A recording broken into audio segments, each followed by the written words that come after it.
Welcome back to this week's Iconic Wealth for Women podcast. Now, in the last episode, I talked to you about how having launches doesn't have to be stressful. There's lots of conversations at the moment going on in the industry around how you should launch or you shouldn't launch, and do we do launches or don't we do launches? And lots of people are talking about just being completely on evergreen. And so, in the last podcast, I talked about why you want to incorporate launches into your business, how they can increase your cash flow, how you can test it with a product or a service, and how it can really kind of build great case studies and examples for you to continually sell. So, I want to talk to you today about the four phases of creating launches. Now, over the last 5 years, I have highly successfully launched several big clients where we've done a minimum of five-figure launches and quite often a lot more. And so a lot of the strategies I'm going to share with you now are tried and tested. So we've done them over and over again. And launches don't have to be so stressful if you carefully plan them out. That's the key. But they can be really valuable, like I said, for your business because they can bring in the additional cash flow you need. You can create your case studies, you can test content, you can build that momentum in relation to your programs. So, let me talk to you today around what it actually takes to create a launch strategy. Now, after doing so many launches, and like I said, some really good 5 and 6 figure launches, what does it actually take to get one done? So, like I said, I do these with my done with you clients where I help them create their first successful launches, we sell out their programs, and then ideally we create a repeatable process. So the thing that I notice the most is that a lot of people overcomplicate it, but worse still is they quit after they've done it once. So the benefit of having a launch process is ideally you want to then improve it as you go along. A lot of people overcomplicate their business with several different offers, different ways to market, and everything like that. And the key to growing your business and scaling it is actually having a really core, good program to market over and over again, and then create your sales process and then perfect it. So fine tune it, see what works, what doesn't work, make it better next time around, and then start to add more numbers to it. So I want to get into the stages of what makes a successful launch. Phase one is called the planning stage. Yes, we need a plan. If you don't plan, you fail. What's the old saying goes? You can fail to plan, but you plan to fail. Anyway, you know what I'm talking about. um, so planning stage is where we really sit down and actually plan out your launch. Now, most of the time we're launching on about a 6 to 8 week launch period. You can do it less if you've already got a bit of an audience. So the key when we do 6 to 8 week launches is because we're allowing normally a couple of weeks of kind of warming up your audience stage. And I'll talk to you about those stages in a minute. But ideally, you're looking at about a 6 to 8 week launch plan. It can even be a bit longer. It can be 8 to 10, again, depending whether you need to build a list or warm up an audience.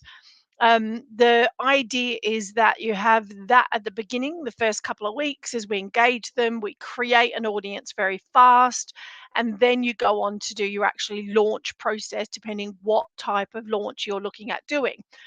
So the idea is you create your plan first, set your launch goals, and then I want you to reverse engineer your results. So what does that mean?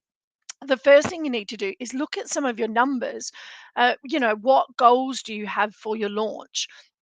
What's your end goal? So, for example, I've got a launch coming up at the moment. I'm looking at, I want to get 10 clients into a particular mastermind that I'm doing.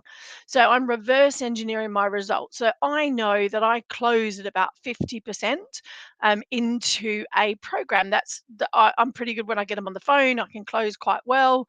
50% is probably my worst statistic. So, I'm looking at the numbers at the moment and doing those numbers in relation to my own launch and what that means. And then I reverse engineer it backwards to go, okay, well, if I need to have, so say I want to sell ten places, if you're looking at a 50%, that's about 20 calls roughly. I'm probably slightly less than that. I probably need about 16 calls. So then you want to look at then going, okay, if out of your percentage registered for your workshop, you know the percentage that get on a call, you can reverse engineer it right back. So let me take you through some standard numbers as an example. For a webinar registration, so say you get 50 people registered onto a webinar, which could be your launch event. So again, launch events can be different.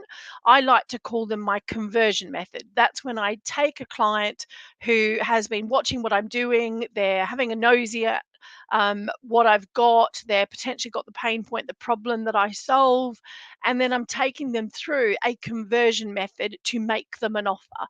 Now, that conversion method could be things like a live challenge, it could be a live workshop over a couple of days, could just be simply a webinar and then booking calls. So, you want to decide first what is going to be your launch strategy. Now, I love live launches. I think live launches work really effectively because you build the know, like, and trust factor very, very fast. Most of my launches are live launches where I'm doing like a workshop over 2 or 3 days, or I'm doing a longer day workshop depending what I'm doing, and which launch I'm in the middle of. But generally, it's a live launch. You work with people for a period of time, they get to know, like, and trust you, and then you make the offer to continue to work with you. And we'll talk a bit more detail around what that looks like very shortly. But if you work on some industry standards and you look at statistics, so for example, if you've got a webinar registration of about 50, you're going to get about a third turn up live. So, say out of 50, you'll get 17 that are registered that'll probably turn up live. So, it's about a third roughly normally turn up to your live event. Now, some people do more than that. I probably get about half maybe turn up live, depending what I'm doing. I've got quite an engaged audience. So, again, you need to look at your own numbers and work through, but work backwards if you don't have any numbers. Then you wanna see how many book a call. So out of the, 17 that turn up live, how many actually book a call? Now there's again, fairly standard, you're looking at about a third, so you could get 7 calls booked off of your webinar. And again, that depends how confident you are asking for the business, how, engaged the audience is on the actual webinar, and that takes a bit of practice. So, but ideally, you're looking at then potentially 7 out of that. Now, if you look at an average close rate, a lot of people close about a third. Again, we're going with that 33% type scenario, which means you'd get 2 clients. So that's pretty good. Out of 50 people live, you'd get 2 clients, and actually you'll probably get more in the follow-up, but that could be directly off the webinar. Now, if you're selling something at 3,000, that's 6,000, you've made 6,000 off the one webinar. So the great thing is these small events work really effectively because they sign high ticket clients very easily.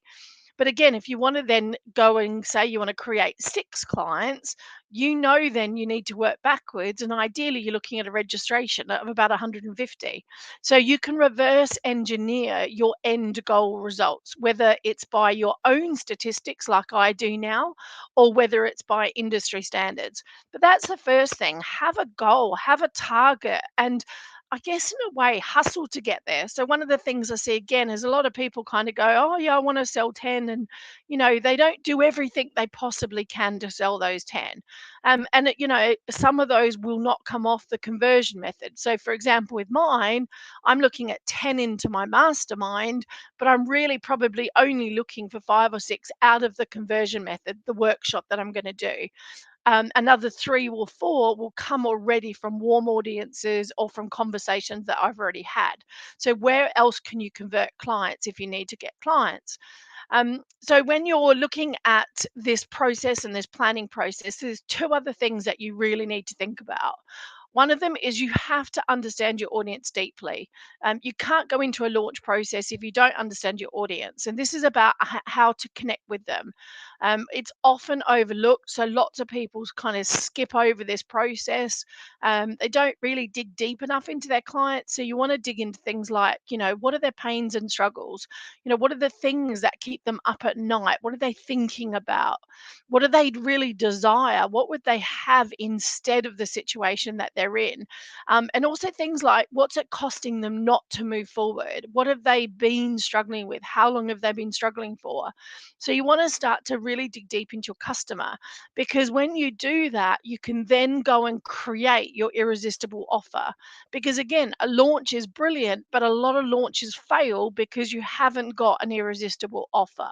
So, some things you can do to understand your customers more: you can do some market research, you can dig deep, ask surveys, ask questions, even interview some people. When I first my launched my mastermind last time, I did a focus group. I got some people on the phone and asked them questions, looked at their buying behaviors, listened to their language. Is so important to listen to your customer's language. How do they describe your own situation?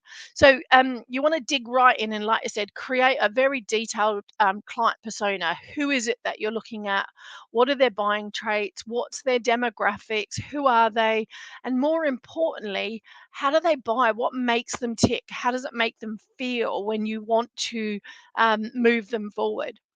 And also, don't forget to analyze some of your own data. So, have a look at things like your own Google Analytics, your own social media analysis. Look at your posts that do the best.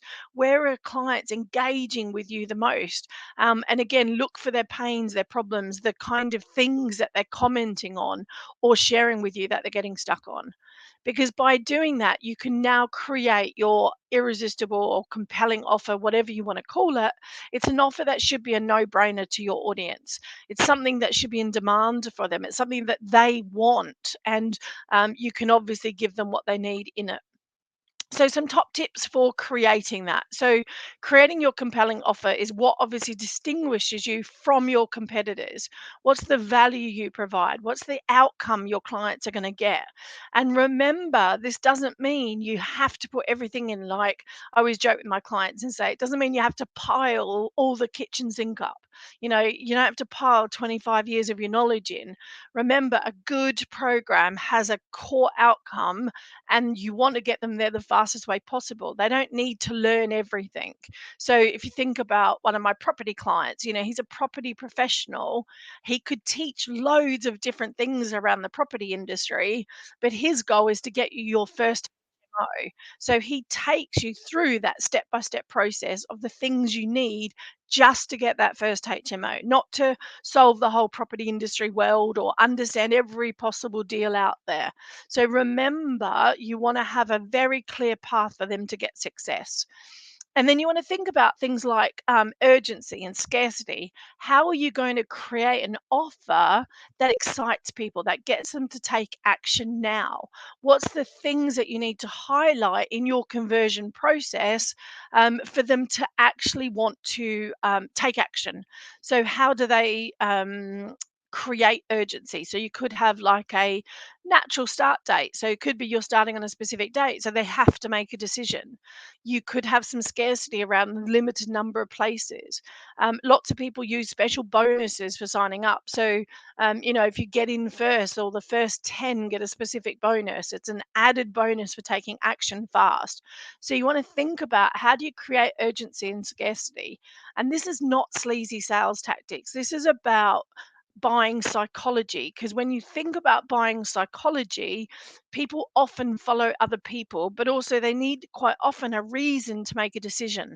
So all your job to do in these conversion process in your launch is to get them to make a decision. So you want to make sure you've got some urgency. Are you offering a guarantee in your offer? And we'll go into offers a lot more detail as we go along. But I just want you to think about, what's your compelling offer? Do you have one before you go into your launch process? Do you have any social proof, case studies?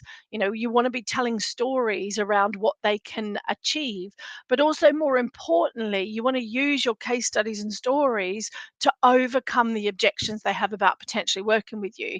You've got to make your buyers feel like they're relevant and relatable. They're like me. So the case studies are quite often like me. So if you you think about one of my clients, Stephanie, she sat on her ideas for 2 years, and that cost her over 250Ks worth of income. So I quite often use that as an overcoming an objection. Look, you may not have an idea yet to get started online, but don't hold back. This could cost you this amount of income, just like my client did. So you want to use your case studies to reinforce overcoming the objections people have. And then, of course, you've got to think about your bonuses. What bonuses do you need to have in place? Bonuses excite people. And remember, good bonuses should either help them get a better result with what you do, your transformation, it helps them get a better result. So, for example, I could help you create and launch a program. And then one of my bonuses could be showing you how to get your first 100 leads. And that's because for them to sell more of their program, they probably need to generate more leads. So it's a complementary bonus that works really effectively to enhance the process. I could also look at things like a mindset, how to overcome any limiting belief they've get. Because again, I don't teach that in my program, but I know often mindset holds people back. So, what's the complementary bonuses that mean your clients are going to get better responses? So think about your offer first. Do you have a compelling offer? If not, then maybe you want to come and have a chat with me first, because going into a launch process is great, but if you don't have the right product to sell, then you're obviously not going to have successful sales either. And in this marketplace at the moment, lots of things are moving when it comes to creating offers. People's needs are changing, people's desires are changing very, very fast at the moment. So make sure you have a compelling offer. So that's phase one, that's the planning phase. Then we go into phase two, which is your pre launch phase. So, this is where we warm up and get people excited. We want to grow your audience. We want to build up some interest around excitement of your launch. So your content needs to speak to your desired audience. So this is where if you work with maybe a couple of different audiences throughout the year, if you're doing a specific launch, you want to really target your content into that particular launch. So ideally you want to be growing your mailing list. If you're getting people onto something like a freebie or some sort of list building, it could be a checklist, things like that. What you're actually doing is you're fine tuning who's warm in your current marketplace. So by pulling them off of your social media, off of your workshops, maybe you're doing lots of networking, live networking, but getting them onto your lead magnet starts to curate a warmer audience because they've already put the hand up. They've already shown you they're interested in what you have to offer. So you're curating a warmer audience for your launch. And that means you've got some hot people to start with, you've got a list to start with, and you can then basically go into your launch process. So, depending on how big your audience is, and like I said, you don't need to have a massive audience to launch effectively. A lot of my clients come to me when they have very little audience, and we still do 5-figure launches. So, but what you do need is a very curated audience of the right quality buyers and the right people. So, you need to understand your audience. And then phase three is your actual launch. So this is generally 1 to 10 days, depending on the method that you're using. But this is your 2 weeks of hosting your conversion method. So whether that's live webinars, whether that's a live challenge, whether that's a particular workshop or a launch event. So you could be running an event over 2 or 3 days. The goal here now is to build your credibility. They've already shown you that they've got an interest in the problem that you solve. They've already shown you that they've potentially got that problem. Now, your job is to build your credibility and change your clients' beliefs so that whenever they are wanting to work with you, they need to decide now, are you the right person to help them get there? So remember, we're all about making them make a decision. So we need to help them change their beliefs potentially. And what do I mean by that? Well, think about if at the moment you're wanting to create a course or a program online and work with me, one of your beliefs might be that you don't have enough knowledge, or you're not a guru, or you're not the expert. Do I have enough knowledge or skills to be able to actually launch a program online? So, in my content, I quite often share different examples of where people have done it where they thought they couldn't do it or they didn't have any knowledge. And that's because I want to overcome that objection and change the belief before they'll come and work with me, because otherwise they won't take action. If they don't believe they can create something or do something with you, they won't take any action steps. So use your content in your actual challenge to overcome that. So that's what I mean by changing people's belief. Now, remember, your launch process now is all about your conversion method, is about your energy, your excitement, delivering value, but also not overwhelming them. So, the last thing that you want to be doing is giving them too much information in your conversion. One of the biggest things I had to shift when I started literally selling online, and especially selling high ticket, was I had to stop teaching so much in my workshops and my webinars. And because what would happen is people would come to me, they would want to learn, and I thought, yeah, I'll teach them everything I know. And what would really happen was two things. One, they would go away sometimes a bit overwhelmed because they had so much information to take on board. And secondly, quite often they'd go away thinking they don't need me. I'm just going to go and work on this bit first, and then I may come back to you in the future. So when you're creating your conversion method, you also have to think about not overwhelming them. You want to give them some value. You want to get them to ideally get a little bit of an end result throughout your process. But really, you're there to change their belief. You're there to overcome objections. So you want to teach without teaching. And there's a particular method I use to do that. So, and then the last thing is to remember to use your testimonials. Get your previous clients involved. So, I hosted a workshop recently where I was in a live workshop and I was teaching around client generation to this workshop. I had a seat spare, so I thought, you know what, I'll invite a couple of my clients along. A couple of my clients come along. It added value to them as clients, but actually, more importantly, what it did was they were there shouting about how wonderful I was. I didn't need to sell me, and I signed up two high ticket clients off the back of that one mini workshop, and that was because they did the selling for me. So you want to have your testimonials, your case studies, your people around you doing the selling for you. Remember to go into the process, and also obviously going into the cut open process. So during this process, once you've done your conversion event, you're going to open up the cart and you're going to start selling. And this generally runs for about 5 to 7 days. It gives people a chance to make a decision, gives people a chance to ask questions. It gives them a chance to get on the phone with you. And basically, your goal, especially if you're selling high ticket, is to create more conversations. So, in your follow up process, which we're going to talk about in a minute, a lot of it is around creating conversations, because creating conversations create sales. So, that's phase three of the process.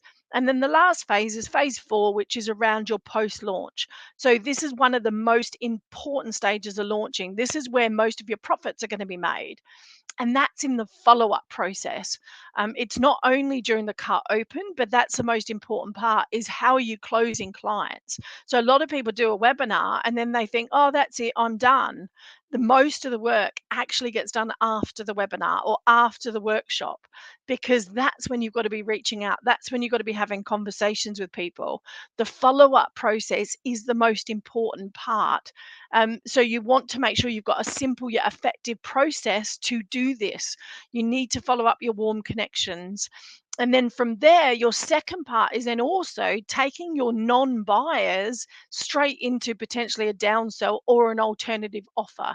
Remember, they're warm, they're interested, they're engaged, they've just gone through a process with you. Now, maybe the offer you made is not quite right for them yet. Maybe they're not at that stage yet. Or maybe they just want to do something else a little bit with you first before they'll go into a particular program. So you want to think about what's your alternative offer? What's the maybe downsell to where you're at if you're selling a higher ticket program, for example? Because again, you can make some great sales in the follow up process. So the key here is to have a strategy. Be very clear on what's the process. Who's going to do it? Is one of your team members going to follow up? Are you doing the follow up? Who is that person that's going to be doing that process? And then obviously you want to do some reflection. You know, what worked, what didn't work. Evaluate your process, evaluate your whole four stages of your launch so you can improve it next time. time. You want to look at the things that converted, the things that didn't. Did an email not get opened and yet the other one's got a 50% open rate?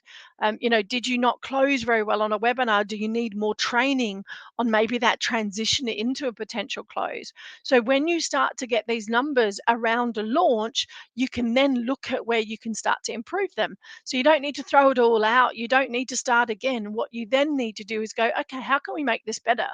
And it could be that actually you've got some good conversion rates throughout the process. You might just need some more numbers at the beginning. So it's like maybe you just need to build your audience a bit more. Or do you need to get in front of a bigger marketplace? Maybe you need some affiliate partners to sell for you. So that's where the fun starts. This is where you can really fine tune your launch process, make it better, and make it easier for next time around. Because the other thing is, if you repeat the process, guess what? You already have all the assets in place. And this again is where a lot of people quit and they don't repeat the process. So, of course, every launch feels like, oh my God, where do I go? But you should have all these assets now created. You should have social media posters. Ideally, you want to template everything and track what you've done, because then you can repeat it. So, if you've just done a launch and you've got 10 posts you've done, you want to have a look at what worked, what didn't work, and then you go, great, let's repeat those next time, or let's add some more in next time round. You've already got your opt-in page for your conversion method. Brilliant. Do you need to fine tune it? How did it convert? What was the percentage? Because then you can run it again. You don't need to keep creating all your content. And that's where launches can get easier. So yes, a first launch can sometimes feel very daunting. It can be a big process, but also it can get easier as you go along. And remember, the fun starts now. So you want to deliver an incredible program. Don't forget your clients. You need to get them results. You need to create desire. You want to build your case studies and your testimonials, and you want to have some fun along the way. Remember, this isn't meant to be completely stressful. So, launching doesn't have to be stressful, and it doesn't have to be the be all and end all. But remember, you can do one or two good launches in your business throughout the year, and then that can build on your recurring revenue and your evergreen processes that everyone talks about. So I want you to think really clearly about your 4-phase process. So think about your planning phase. Make sure that you actually take the time to do a bit of planning. Think about that process. Then I want you to think about your pre-launch. How are you creating that excitement? How are you adding warmer people to your list? I've got a big saying that I love social media, in the fact that on social media, I see it as this massive big event. There's loads of people on there and everyone's there. And what your job is to do is get them to put their hand up to tell you that they're interested or that they've got a problem. So see it like if you walked into a room of networking of 100 people, and all of a sudden you could ask the one qualifying question to them of, say, who wanted to create and launch a program in this room, and then say 25 people put their hand up. Guess what? They're your 25 hot people. And that's the way I see these conversion events going on. And that's what I see freebies as. For me, they've told you they've got a problem. So your job now is to help them make a decision whether they want to solve that problem or not. So think about how much fun you can have. How can you get excitement? How can you get your audience engaged? Then plan your launch process out. What is your conversion method? How are you going to basically make sales? And that's what it's about. Are you confident on a call? How do you have that conversation? And then the last bit is your post launch. Remember, that's the fun bit, that's the follow up. And again, a lot of people quit too soon. So I had a client that come to me that did a challenge. She had over 35 people on her challenge. They were engaged every day, all the way up to the end. And then not one person bought her program. So she was freaking out on the sad day. She was like, oh my God, I've lost it. I can't do this. I'm never going to make any sales. And so I had a chat with her. I got on the phone. I said, no, right, there's a strategy here we need to do, because this is quite often when the work needs to happen. And this is where people let it go. So I literally scripted out to her how to approach people, how to get back on the phone to them, and how to start these conversations. Now, in that time period, then by Monday, I think it was by about Tuesday or Wednesday, she got on the phone, she chased people up, and she had her first 5 clients into her group program. And she did, I think, about 12, 13,000. I haven't got the numbers on me, about 12 or 13,000. So I really want you to think about, where does the work start in your launch? Quite often afterwards, but also sometimes before. You can do some of these techniques that really engage people before even your conversion method. I quite often get calls booked before even the conversion event happens, like a webinar or a workshop. And that's because some people don't want to go through that. They just want to work with you. So again, give people the chance to get on the phone with you. So I hope that's taken you through the 4 phases of a successful launch. Like I said, I'm a launch specialist. We do done with you launch programs and services for people. So we help with your technology, we help with your design, and we help with your launch process. So if you're thinking about doing a launch and you're just a bit overwhelmed and you're not sure what to do, then just reach out to me. This is the first time. I don't do very many plugs on my own podcast, but this is one. Reach out to me, connect with me. There'll be links below this. I've also got a new launch checklist coming out, which will be down below this podcast as well. So grab the checklist, go through it. Don't forget, don't miss any of the phases of your launch process. And I look forward to seeing you on the next podcast. Bye for now.